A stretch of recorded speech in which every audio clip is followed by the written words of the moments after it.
Morning, dear students. Welcome back to the next video of our chapter Components of Food.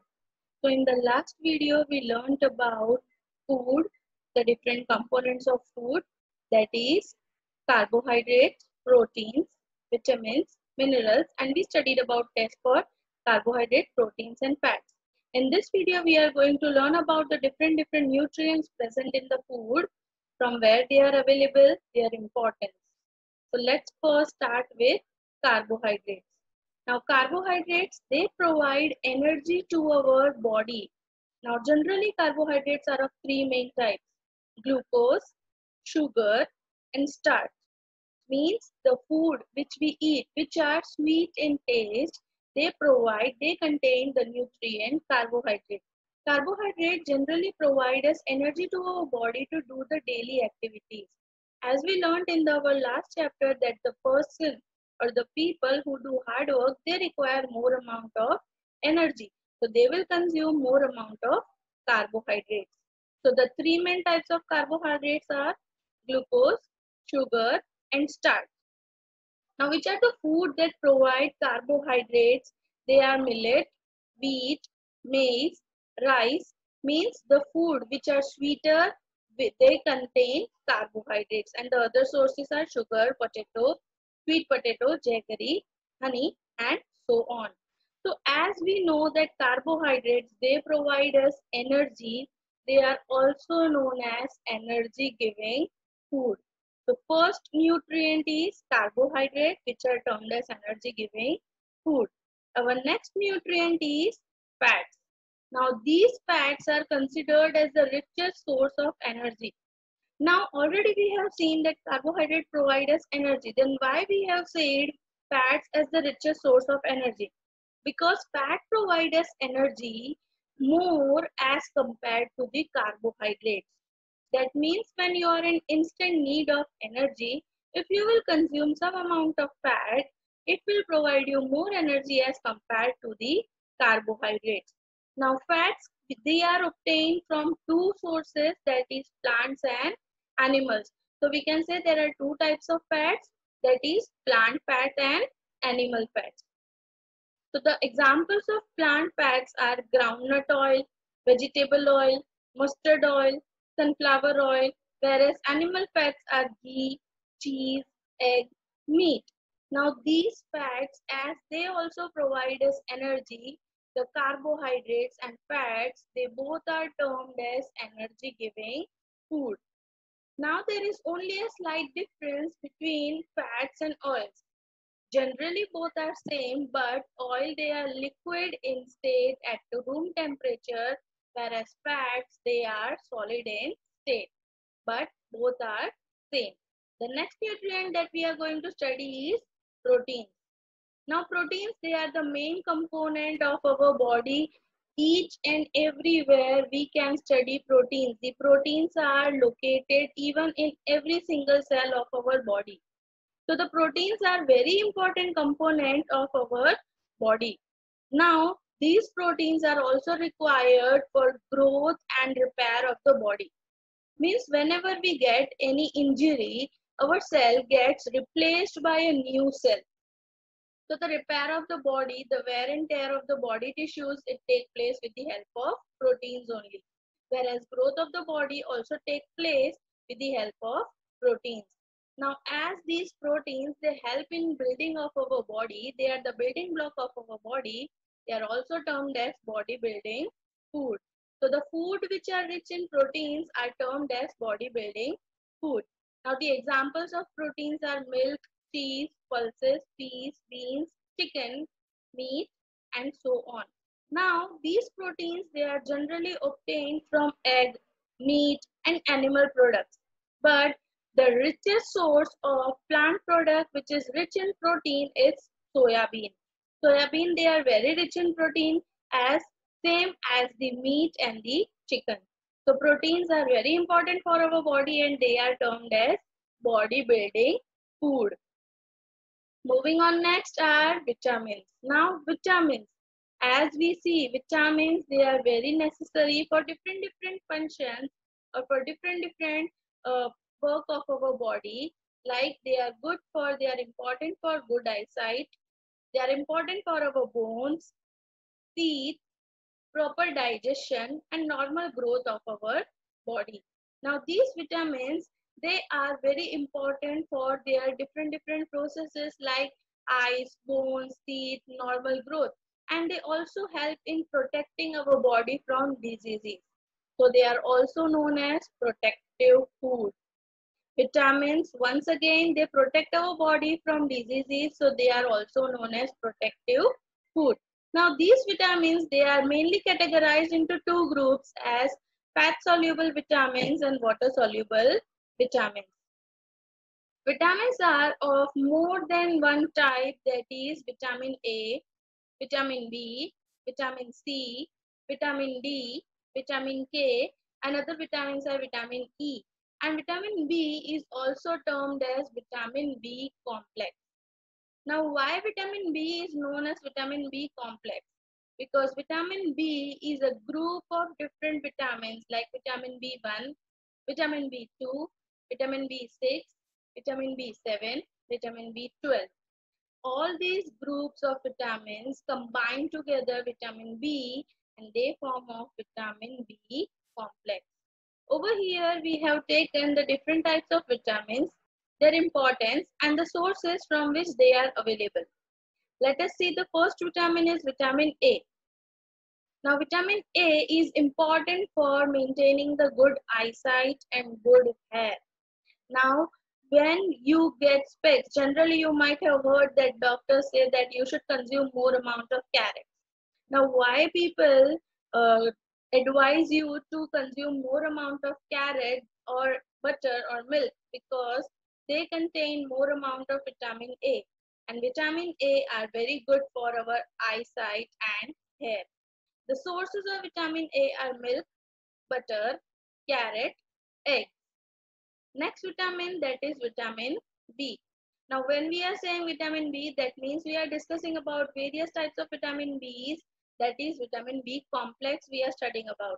Now these vitamin B, they are also having different functions, but all in all, some or the other way, they all are same. So the importance of vitamin B, it is in digestive system, heart, nerves and muscle functioning. That means to maintain the proper functioning of our digestive system, our heart, our nervous system and the muscles. It is done by the vitamin B. Now this vitamin B is available from milk, eggs, meat and potato. Next vitamin is vitamin C. Now these vitamin C, they are important for our teeth, gums, joints, and they also help us in preventing from diseases. Now, sometimes you might have seen that people, they have gum bleeding. That means they start bleeding from their gums. Why? Because their gums are not strong enough and they have lack of vitamin C. So, consuming citrus fruits. Citrus means sour fruits. They contain citric acid. These citrus fruits, they are rich in vitamin C. When we consume citrus fruit, they provide us a lot of vitamin C. The examples of citrus fruits are orange, guava, lemon, tomato, lime, and others. So vitamin C are very important for maintenance of our teeth, gums, joints, and also help us to prevent from diseases. The next source of vitamin is vitamin D. Now these vitamin D, they are very important for the growth of our bones and teeth. Now how this vitamin D is important for the growth of bones and teeth?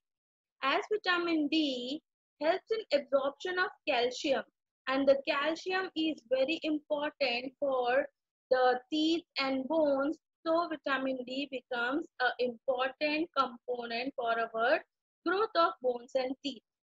Vitamin D is generally obtained from milk, fish, eggs, butter and other products. But sometimes this vitamin D is also produced in our body. When this vitamin D is produced in our body, let us see. When we are out in the sun, our skin is exposed to the sunlight. And this sunlight in mild rain, that is in the morning period, it is very good source of vitamin D. it helps us to give a lot of vitamin D that is very helpful for our body. So sunlight, we can say that it is the main source of vitamin D. The next vitamin is vitamin K. Now this vitamin K is very important again because it helps in blood clotting. Now what do you mean by the term clotting? Clotting means to freeze, we can say. Whenever you get an injury, the blood oozes out or the blood seeps out from your injury. After some time, when you will see that the blood will form lump and it will stop oozing, your injury will stop bleeding. Now why this injury has stopped bleeding? Because the blood has clotted at that place. And this clotting of blood takes place because of the vitamin K, which is present in your body. Now this vitamin K, it is obtained from spinach, capsicum and other green leafy vegetables. So we can say that all the vitamins are very important for our body, and as they all have different functions and importance, they are important to be consumed by us. Let us move further. After studying about vitamins, the only one nutrient that comes to our mind is the minerals. Now, these minerals, they are very important for different functions. They are having different functions like maintenance of strong bones, strong teeth, helpful in metabolic processes. Now, what are metabolic processes? Let us learn about metabolic processes. In your body, different phenomena, different processes are going on every time. Like when you are taking in food, that food enters your digestive system, and the food, from that food, the energy is getting consumed by your digestive system, or the food is converted into form of energy. This process, or the process which is done by your digestive system, is termed as one of the metabolic process which is going on in your body. Further, not only the digestive process, the process of circulation, respiration, your breathing, the flowing of blood or the pumping of your heart, the circulation, the respiration, excretion, and all of the processes going on in your body, they will be termed as metabolic process. So minerals are very important in maintaining the metabolic processes of your body. Next, these minerals are also important for your skin. Now, how they are important for skin? The skin, it gets allergy or it gets certain diseases. Now, when we consume enough amount of minerals, they protect our skin from diseases and various types of allergies. Next, the minerals are also important for the functioning of our nerves. Now, some examples of minerals like are iron, magnesium, iodine, calcium, etc. All the minerals are very important for our body, so we should consume minerals. Now, you will ask me that which are the sources of minerals, or we can think about it. We can see, let's see. The sources of minerals are spinach, fish, poultry, beans, pulses, green leafy vegetables. Now, green leafy vegetables, they are also rich in vitamins and also rich in minerals. So, we should consume the green leafy vegetables in enough amount. Now, it's not necessary that one food. Now, roughage. What is roughage?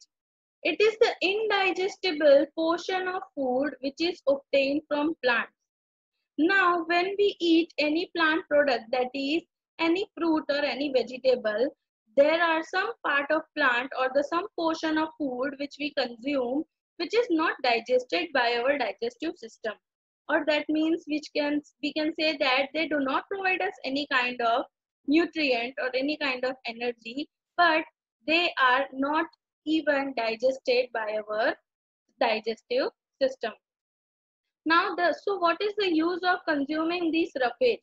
The roughage, they help our body in getting rid of the indigestible food.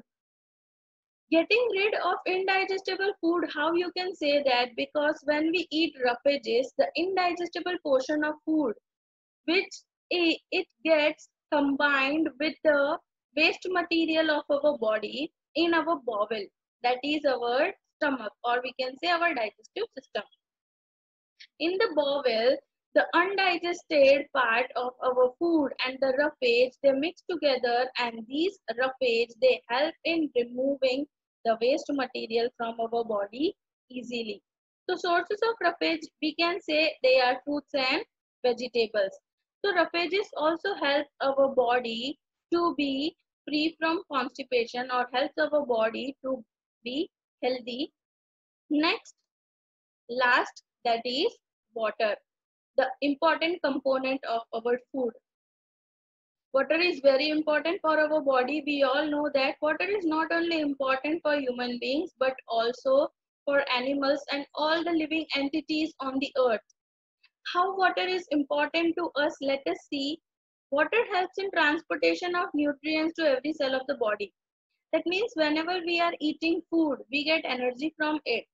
That energy is taken up by the cell. That means suppose you have eaten food, so the food has got converted into form of energy, and now from one part of your body, that is from your stomach to your hand, how does the energy reaches? It is because of the water. From one cell to the another cell, the energy or the nutrients are transported from one cell to another cell, or one part of the body to another part of the body, with the help of water. Now this water, it also helps us to remove waste material from the body. Whatever waste material are formed in our body, they are thrown out by our body in the form of either sweat or urine. So water is also helpful in removal of the waste material from our body. Now we are drinking water every day, so that is one source of water. But we are also getting water from many fruits and vegetables. Now this water also helps in maintaining the body temperature of our body. If we will not take enough, if we will not drink enough water, then our body does not remain healthy. It can also lead to dehydration, which will not keep our body system good enough. So students, this is all about the different components of our food, their importance. In the next part of the video, or in the next part of the chapter, we are going to learn about the deficiency diseases and what is balanced diet. Thank you.